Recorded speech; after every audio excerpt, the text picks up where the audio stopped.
Hello friend, तो आज की वीडियो में डिस्कस करने वाले हैं एंड ऑपरेटर, जो कि लॉजिकल ऑपरेटर का पार्ट होता है। तो वीडियो को लाइक कर देना, चैनल पर को सब्सक्राइब भी कर देना। लास्ट वीडियो में मैंने डिस्कस किया था नॉट इक्वल ऑपरेटर, वो भी एक लॉजिकल ऑपरेटर का पार्ट होता है। तो उस वीडियो को आपने नहीं देखा तो उस वीडियो को जाकर चेकआउट कर सकते हो, ठीक है। तो जैसे मैंने आपको बता दिया था कि ये मेरे खुद के नोट्स हैं, सेल्फ नोट्स हैं, तो आपको मेरे नोट्स पर डिपेंड नहीं होना। केवल आपको यहाँ से वीडियो से आपको कंटेंट इन्फॉर्मेशन नॉलेज आपको गेन करनी है, उसके बाद आपको सेल्फ नोट्स बनाने हैं, ठीक है। जितनी आप नॉलेज इन वीडियो के थ्रू ले सकते हो, तो वीडियो को आपको गेन करनी है नॉलेज को, उसके बाद आपको सेल्फ नोट्स बनाने हैं, ठीक है, जिससे आप कभी भी एक्सेस कभी भी चेंजेस कर सकते हो, ठीक है। तो स्टार्ट करते हैं वीडियो को। तो एंड ऑपरेटर किस टाइप से काम करता है, आपने इस ऑपरेटर को ग्रामर में पढ़ा होगा। जैसे राम और श्याम स्कूल जा रहे हैं, तो यहाँ पर और क्या है, और एक एंड ऑपरेटर है जो कि राम और श्याम सब्जेक्ट को सेपरेट कर रहा है, ठीक है, उनके बारे में बता रहा है, राम और श्याम। तो इसी टाइप से हम प्रोग्रामिंग में भी एंड ऑपरेटर यूज कर रहे होते हैं, और इसको हम यूज कर रहे होते हैं स्टेटमेंट वन और स्टेटमेंट टू, मतलब दो स्टेटमेंट होते हैं हमारे पास, उनके बीच में हम यूज कर रहे होते हैं, ठीक है। जैसे हम ग्रामर में दो सब्जेक्ट के बीच में यूज करते हैं, इसी टाइप से हम प्रोग्रामिंग में भी दो स्टेटमेंट के बीच में यूज कर रहे होते हैं, ठीक है। जैसे हम इसको टेबल के थ्रू देखें, बाद में हम इसके एग्जांपल के थ्रू हम इसको समझने वाले हैं।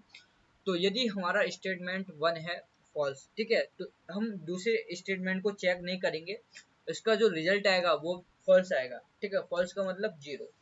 यदि हमारा पहला स्टेटमेंट ट्रू है, तो सेकंड स्टेटमेंट हमें चेक करना पड़ेगा, और इस उसका भी मतलब फॉल्स है उसकी वैल्यू, तो हमारा जो रिजल्ट आएगा वो फॉल्स आएगा। यदि हमारा स्टेटमेंट ट्रू है और सेकंड भी ट्रू है, तो रिजल्ट आने वाला ट्रू, ठीक है।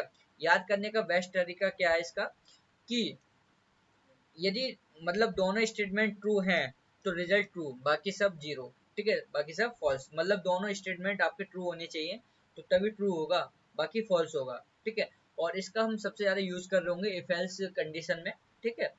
तो अब देख लेते हैं हम इसका एक एग्जांपल कि कैसे हम यूज करते हैं।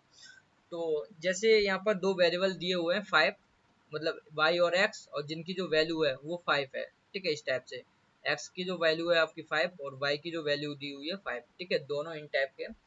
और यहाँ पर जो एक एक्सप्रेशन दिया हुआ है इस टाइप से, और जिसमें एंड ऑपरेटर यूज हो रहा है आपका इस टाइप से, ये रहा एंड ऑपरेटर। तो यहाँ पर दिया हुआ है आपकी क्या x की वैल्यू 4 से ग्रेटर देन है, जैसे आपको पता चल गया होगा, 5 है यहाँ पर दिया हुआ है।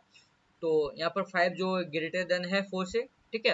ये तो ट्रू हो गया आपका पहला स्टेटमेंट, ठीक है, ये तो ट्रू हो गया आपका। क्या x की वैल्यू लेस देन है 10 से, तो ये भी ट्रू हो गया, ठीक है, क्योंकि 5 जो लेस देन होता है 10 से। तो दोनों स्टेटमेंट यदि ट्रू हैं, तो पिछली टेबल पे हम चलते हैं, तो देखो यहाँ पे लिखा हुआ है ट्रू और ट्रू, तो रिजल्ट क्या आएगा, ट्रू, ठीक है। तो इस टाइप से हम यूज करते हैं टेबल को। तो यहाँ पर जो रिजल्ट आने वाला है वो आने वाला वन, वन मतलब ट्रू, क्योंकि ट्रू का मतलब वन ही तो होता है। तो दोनों स्टेटमेंट हमारे क्या है, ट्रू, और रिजल्ट आता है फिर ट्रू, ठीक है, इस टाइप से। तो इस टाइप से हम टेबल का यूज करके एग्जाम्पल को हम समझ सकते हैं। नेक्स्ट एग्जाम्पल है आपका ये, क्या 3 जो है लेस देन आपका 0 से, नहीं, ठीक है। तो इसलिए इसका आंसर क्या आया, इस एक्सप्रेशन का मतलब हो गया फॉल्स, ठीक है। और इसका मतलब हो गया ट्रू, क्योंकि 0 जो ग्रेटर, सॉरी 5 जो ग्रेटर देन होता है 0 से, तो इसका मतलब हो गया, इसका मतलब हो गया फॉल्स, और इसका मतलब हो गया ट्रू। तो फॉल्स और ट्रू का क्या आंसर आता है, मैंने बताया था कि यदि यदि फॉल्स भी है और ट्रू है, मतलब दोनों ट्रू हैं तो ट्रू होगा इसका रिजल्ट, ठीक है, बाकी में फॉल्स होगा इसका रिजल्ट, ठीक है। और एक और मैंने चीज बताई थी कि यदि पहली कंडीशन फॉल्स है, तो हम दूसरी कंडीशन को चेक नहीं करते, ठीक है। पहली कंडीशन यदि फॉल्स है तो दूसरी कंडीशन को हम चेक नहीं करते, रिजल्ट आ जाता है आपका फॉल्स। तो इसमें हम दूसरी कंडीशन को चेक नहीं करेंगे, क्योंकि पहली कंडीशन जो है हमारी फॉल्स है, ठीक है। पहली कंडीशन हमारी फॉल्स है, क्योंकि जो 0 है ग्रेटर देन नहीं होता 3 से, तो इसलिए फॉल्स होगी कंडीशन, इसको हम चेक नहीं करेंगे। तो डायरेक्ट हम लिख सकते हैं 0, क्योंकि फॉल्स की वैल्यू क्या होती है, 0।